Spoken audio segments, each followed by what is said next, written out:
it is so good to be with you again today. I'm Beth. I'm Caden. And I'm Ava. Now, I have got a question for you guys. Do you know what day it is today? Sunday. Yes, it is Sunday, but that's not quite what I was thinking of. Your birthday. Nope. Your birthday. Ava, seriously, that was 2 weeks ago. So it's my birthday. No. No, it's not your birthday. It is Valentine's Day. What's that? Well, if you really want to know what Valentine's Day is, I'm sure you can Google it and find out lots of interesting information. But essentially, Valentine's Day is a day where we show people that we love them. Oh yeah, you give each other flowers, chocolates, cards to show how much you appreciate each other. That is true, and I have got you guys a little packet of love hearts each to say, I love you. Thank you.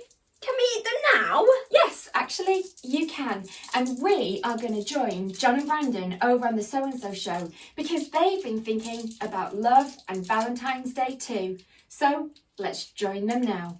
Let's see here. Cool cat. This one's for you, Cookie. There we go. You can get that later. All right, let's see here. Team Awesome. Steve, the cameraman. Here we go. Nice. Did you get Valentine's for the crew? Yeah, I did. Let's see. You rock. Oh, I know who that is. That's Michelle. Michelle, you rock. Ready? All right. Let's see here. Do you have one for everybody in the? Oh yeah, I sure do. Right. Oh, best hair. Oh. Yeah, I know who that is. Definitely Kellen. Here you go, Kellen.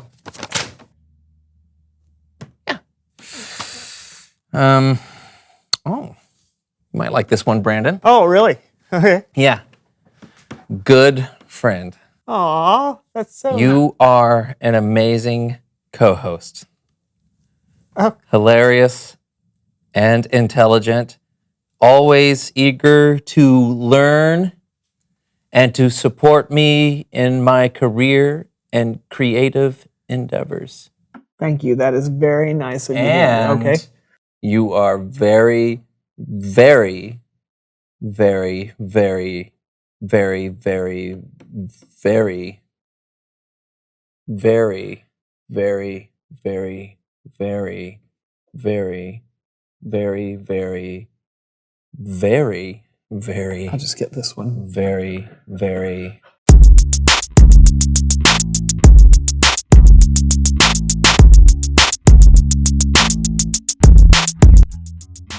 Hey, everybody, I'm Brandon. And I'm John, and welcome to the So-and-So Show. Happy Valentine's Day. Woo! Yeah, go love. What are you doing? Oh, I'm celebrating Valentine's Day. I'm a big fan. Woo! Okay, well, if you are a big fan, then you should know that that is not the proper way to celebrate Valentine's Day. Sure it is. I've got pom-poms and everything else. I know how to be a fan. It's all about love and kindness and woo! Okay, could you stop that? No, my friend. Valentine's Day is more introspective, more thoughtful. Like this. Roses are red, violets are violet. This day makes me soar, and so does a pilot. That's terrible. I'm a true fan. Oh, whatevs. I'm way more of a fan than you'll ever be. Oh, yeah? Yeah. Got a game to prove it? Of course I do. It's time for Fantastic Fan Tactics. All right, here's how we play Fantastic Fan Tactics. John and I will demonstrate how to be the best fan for a bunch of different sports and events. It's up to you to decide which one of us has the most fantastic fan tactics. You up to the challenge, John? Oh, I sure am. Let the games begin. Tennis. Are you kidding me? That was out! Ref, you need glasses! Soccer. Oh! Ole, ole, ole, ole.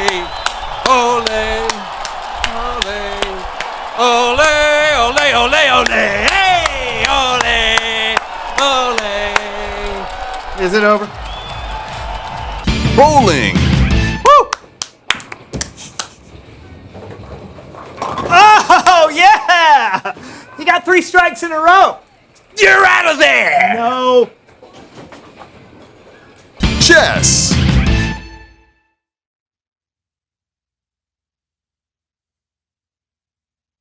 Spelling bee. C-T-I-V. Introspective.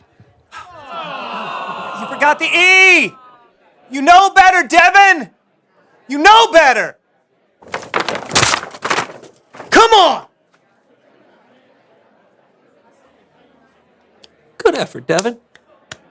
You can show you're a fan by cheering people and sports teams on. Or you can show you're a fan by being loyal to someone. You know what, actually, Caden, that is true. Loyalty is a really important quality, and it reminds me of a story in the Bible. Let's listen to that now. The Bible. It's 66 books of history, stories, letters, and poetry that fit together to form God's one big story. The epic adventure of how He created us and loves us so much that He made a way to rescue us. As we travel through the Bible, from Genesis to Revelation, we discover people who met God and found their lives changed forever. Now, for an amazing story. Inspired by the Book of Ruth. In the land of Moab, there lived a young woman named Ruth. She married a man from Judah and must have dreamed of a large family and many children. We'll name them Zeke and Hannah and... But Ruth's happily ever after ended before it began. Her husband died and his brother too, and that left Ruth alone with her sister-in-law Orpah and her mother-in-law Naomi, whose husband died too. I have nothing left. Naomi had come to live in Moab during a famine in Judah, but she had gotten word that there was plentiful food in her homeland again, so she planned to take a road trip. Ruth, Orpah, go back to your family homes. May the Lord show you kindness as you have shown me. So Orpah kissed her mother-in-law and left, but Ruth wouldn't budge. I'm going with you. Look, your sister-in-law is going back to her people. Don't urge me to leave you or to turn back from you. Where you go, I will go. Where you stay, I will stay. Your people will be my people, and your God, my God. Well, okay then. Finally, after a long and dusty journey, the two women arrived in Naomi's hometown of Bethlehem. Everywhere along the road, barley rippled in the breeze, golden and ready to harvest. Is that Naomi? She don't look so good. Don't call me Naomi. The Lord has made my life bitter. I went away full, and the Lord has brought me back empty. Don't listen to them. You just need dinner and a nap. Finding food was their top priority.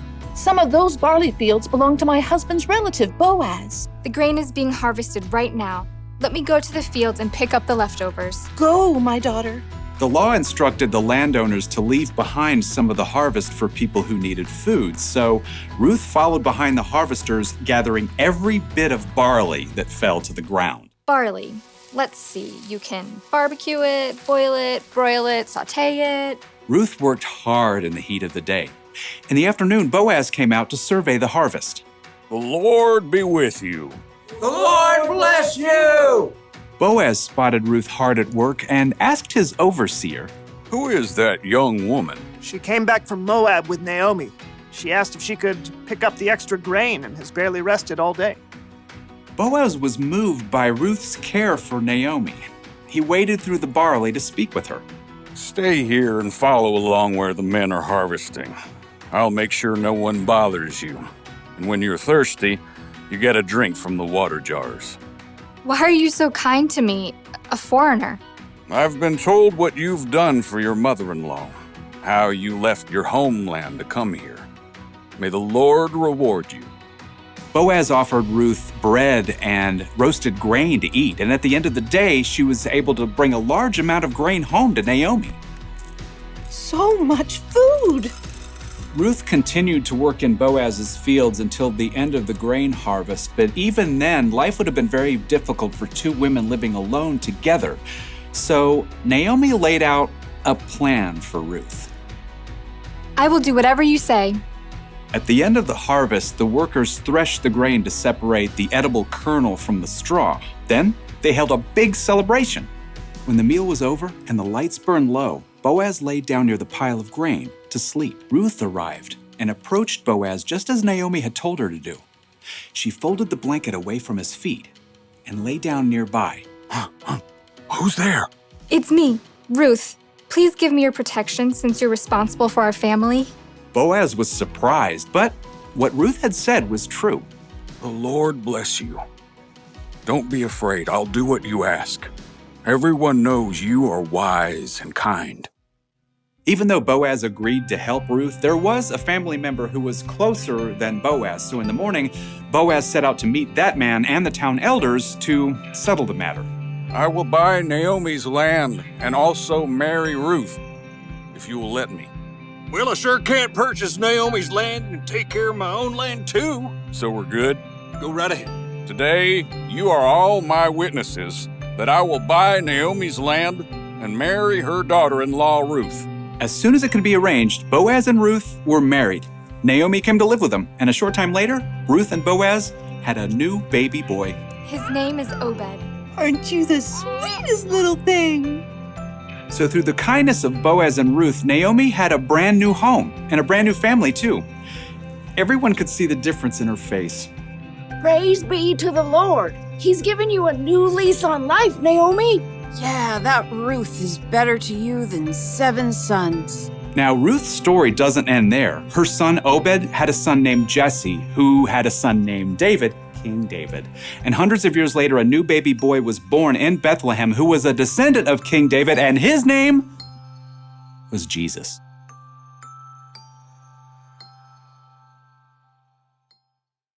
Wow, there's a lot of kindness in that story. God is kind to Naomi and Ruth. Ruth is kind to Naomi and Boaz is kind to Ruth. Absolutely. So much kindness and loyalty in that story. It is amazing. But you know what? It must have actually been really kind of hard for Ruth to be so kind when things were really difficult for her. Sometimes it's actually hard to be kind to the people that are closest to us. And Jenny has got a craft to help us think about that now. Hello, Superstars.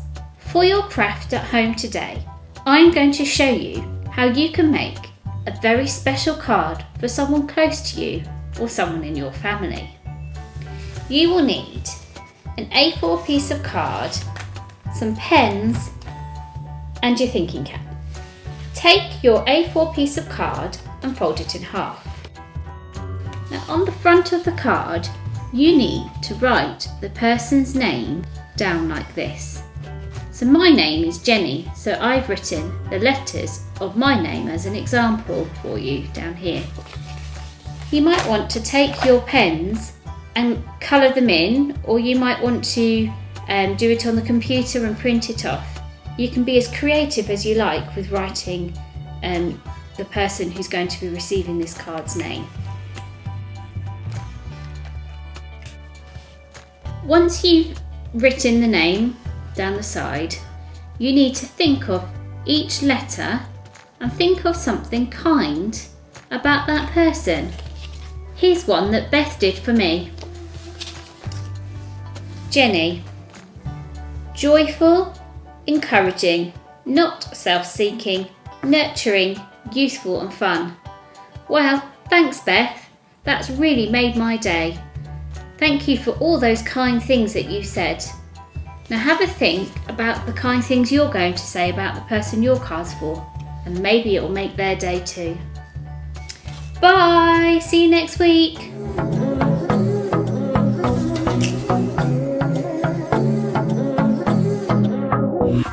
Got a rhythm in my heart and in my soul. Got a reason for this joy I can't control. I wanna sing, I wanna dance, and give everyone a chance to hear about this endless love I know. Oh, what you give to me is not for me to keep, it's for the world to see your love. Every day you're giving me your kindness. Every day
it to myself. Gotta share it with someone else. Your kindness overwhelms my heart, my heart. Oh, what you give to me is not for me to keep. It's for the world to see your love. Every day you're giving me your kindness. Every day you're giving me your love. Oh, with every single breath I am reminded that what you give is more than enough. So I'll give a little kindness, give a little kindness, give a little love away. Give a little kindness, give a little kindness, give a little love away. Give a little kindness, give a little kindness, give a little love away. Give a little kindness, give a little kindness, give a little love away. Wow, there's a lot to think about from today, isn't there? Yeah, kindness and loyalty are so important. Yeah, in fact, kindness and loyalty are some of the ways we can show people that we are cheering them on. And I want to say thank you to Jenny for her kindness and loyalty to all of us by doing so many amazing crafts for us. And thank you, Ava, for your kindness and loyalty again to all of us for doing so many amazing songs and dances. And Caden, thank you. Thank you too for watching, and we will see you next week. But remember, you guys, you were Born to shine. Bye!